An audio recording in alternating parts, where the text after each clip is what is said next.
Introducing the remarkable archetype, the dangerous gentleman. With a demeanor that commands respect and a hint of potency, he embodies strength tempered by virtue. Though his capabilities could veer towards danger, he channels his power for noble causes, serving others and safeguarding those in need. Rooted in a profound love for both God and humanity, he navigates life with discipline and purpose.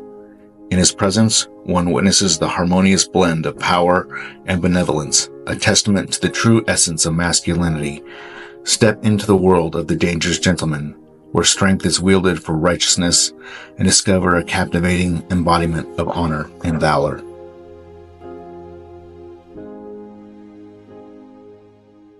Greetings and welcome to the Dangerous Gentleman podcast. Yes, I am the Dangerous Gentleman. No, I did not give myself that nickname, but I certainly did earn it.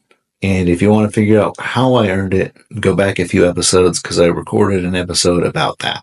So we're just going to jump in today. It's going to be a little bit of a different kind of a podcast. It's going to be some social commentary, maybe some politics, but it's just something that I've been seeing as a trend and something I just wanted to address that's actually, in my opinion, very cool. So I'm going to call it a return to orthodoxy.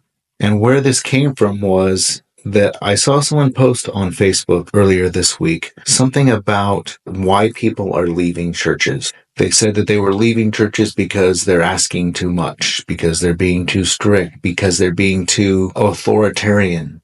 Well, I thought about that, and I don't think that's true. I think the exact opposite is true based on observations that I have seen and people that I have talked to. And yes, I talk to different kinds of people maybe than most, but still. So my opinion and what I've seen as far as trends go is that people are leaving the church, but they're not leaving the greater church, like the church universal. They are leaving the standard of quote unquote Americanized churches. Churches that are seeker-friendly. In other words, they cater their messages to people who are looking, and instead of speaking the truth, they change their message in order to drive in more people. They change their message to make it more comfortable. They change their music to draw a certain type of crowd. They include lights and they include programs and all of these things in order to attract people. And when you put out a certain message, you're going to attract a certain type of person. You're going to be getting in the people who are looking for the fancy music and the fancy lights, and they're not looking for the deep theological issues. They're not looking for the truth. They're not looking for something with a foundation. They're looking for something that is easy. They want to go someplace where they're comfortable. But then there's this deep down, again, personal opinion. My personal opinion is that deep down, people want to be called to the truth. They want to be called to something higher, but they think that they're supposed to be seeking something comfortable. And so we keep pushing the edges. And this isn't just applied to church. I'm using this as an example because that post is what inspired this podcast. But it's happening across the world. It's happening across the culture in so many different ways, is that we keep pushing the edges. We keep pushing the edges of what is acceptable. We keep pushing the edges of what is entertainment and what we're allowed to do. And I think in a lot of ways, people have reached the limit of that. And they're like, we don't want that anymore. We don't want that anymore. But there are still people that are on those edges that are continuing to pursue that. They're continuing to push those boundaries, to push those edges and to draw. They think that if they draw everybody in, that's the right way to do things. I don't think that's the right way to do things, because you're going to get everybody, and you're going to get the wrong people, and you're going to get weak people, and you're going to get bad people, and you're going to get evil people. Yeah, you're going to get the good people too. You're going to get the people who really want to be there, but you're going to be drawing in people who are just there for the flash. They're just there for the shallow. They're not there for the substance. So what I've seen in regards to specifically churches is that young people, especially young men, are being drawn to a more orthodox Christianity. They are being drawn to men and churches who are speaking hard truth, and they are calling them out, and they are lifting them up, because whether you like it or not, men want to be challenged. We're raised these days to think that we're not. We get trophies for 18th place and participation trophies. And that's how we've gotten where we are, is that you get rewarded for every little thing that you do instead of being called higher. And eventually that creates a significant sense of dissatisfaction in men because we know that we're called to something higher. We want an adventure. We want to be better. We want to fight. We want to win. It is who we are, and we can fight against that all we want, but it's never going to go away. It's in our biology. And guess what? Women want that out of men. They don't want some guy who is weak, for lack of a better term. That whole phenomenon where the bad boy always gets the girl. Well, it's true because women want to know that their man can defend them. He can provide for them. He can protect them. And so they want the bad boy, the guy who's tough, or they want them on some level. But then they end up reverting back, and then they pick the guy who is not a fighter, who is in touch with his emotions. And there's nothing wrong with being in touch with your emotions, but men should not be driven by emotions. Men should be driven by action.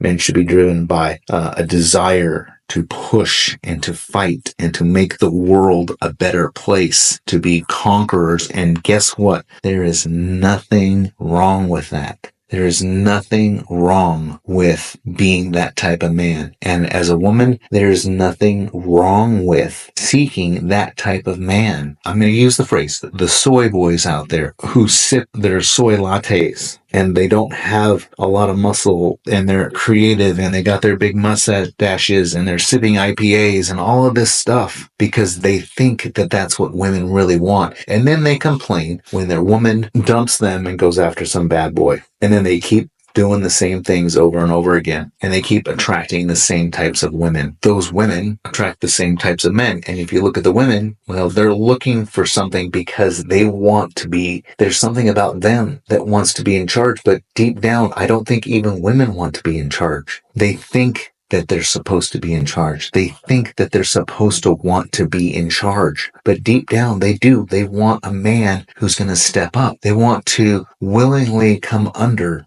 and come alongside the authority of a man, but not just any man, a man who is strong, a man who has a foundation, who knows who he is. And I may be biased on this, but a man who looks like he works out, who looks strong, who looks capable. It is biological. It's been this way since the beginning of time. There is a certain shape of man that women are biologically attracted to. Men with wide shoulders and a wide back. It signifies to them that that man is capable of handling himself and taking care of business.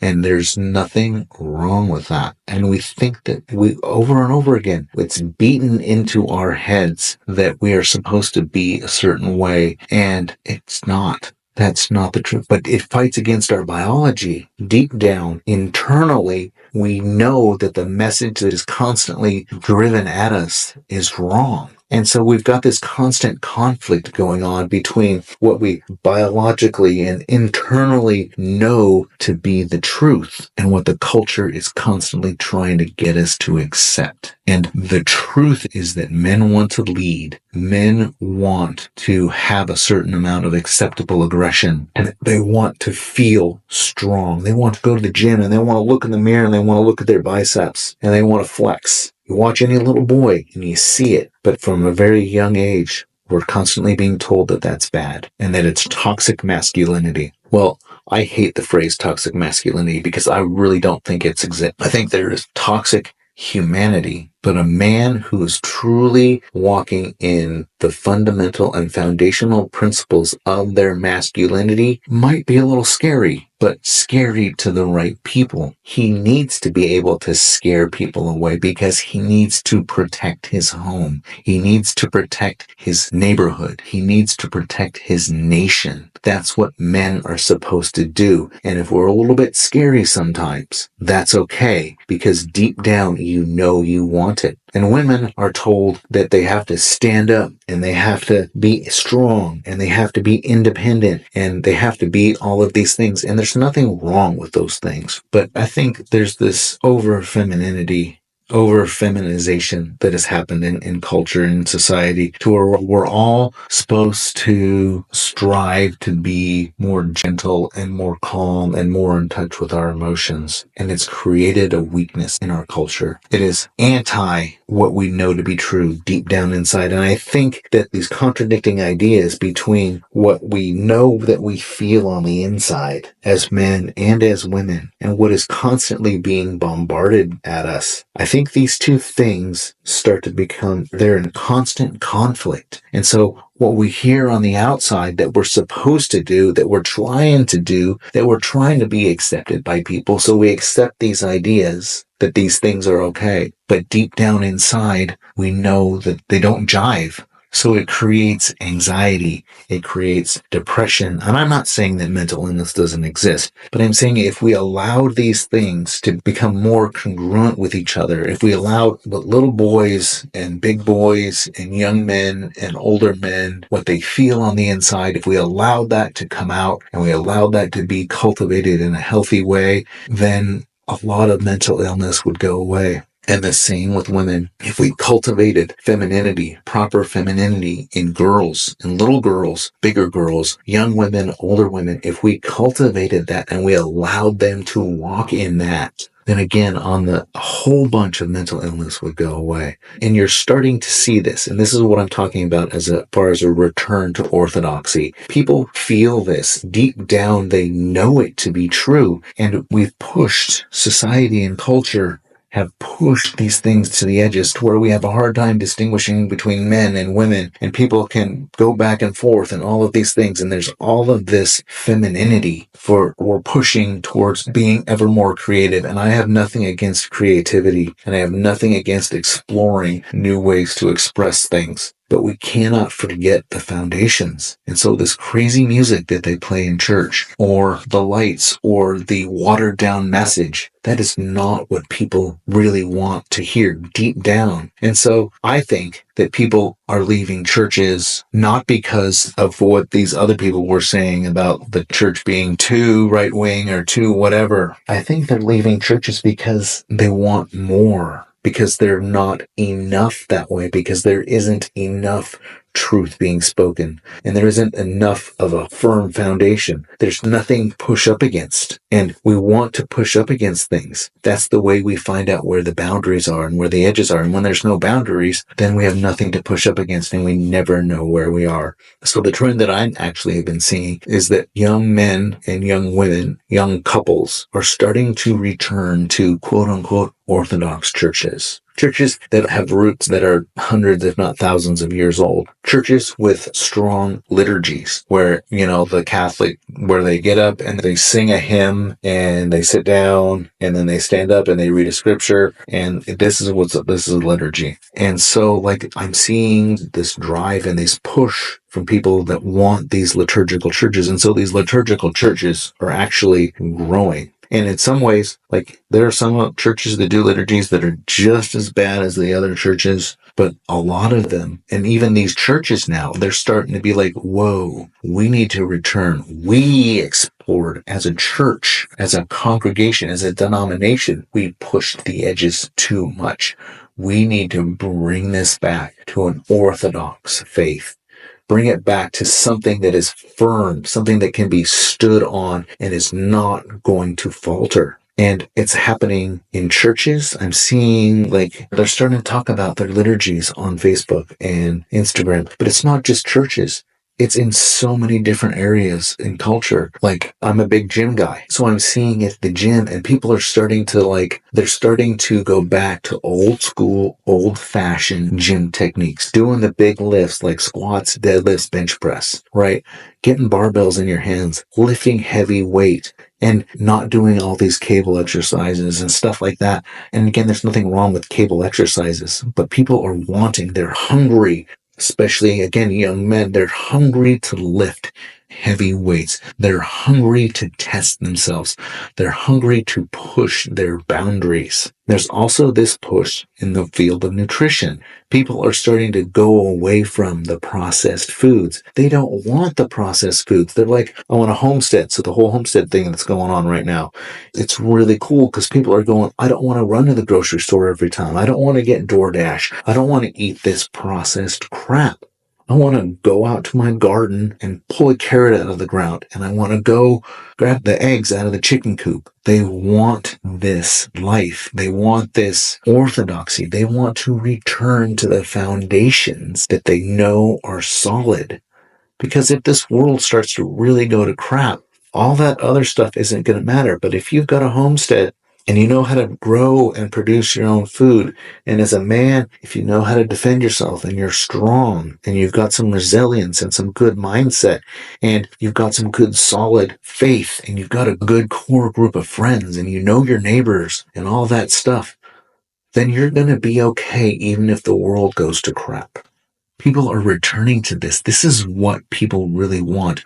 Old school patriotism. They want their country, whatever country that is. They want their country. And if we're here in America, we should want good American values. And you can be whatever color skin, wherever you came from, you can be an American.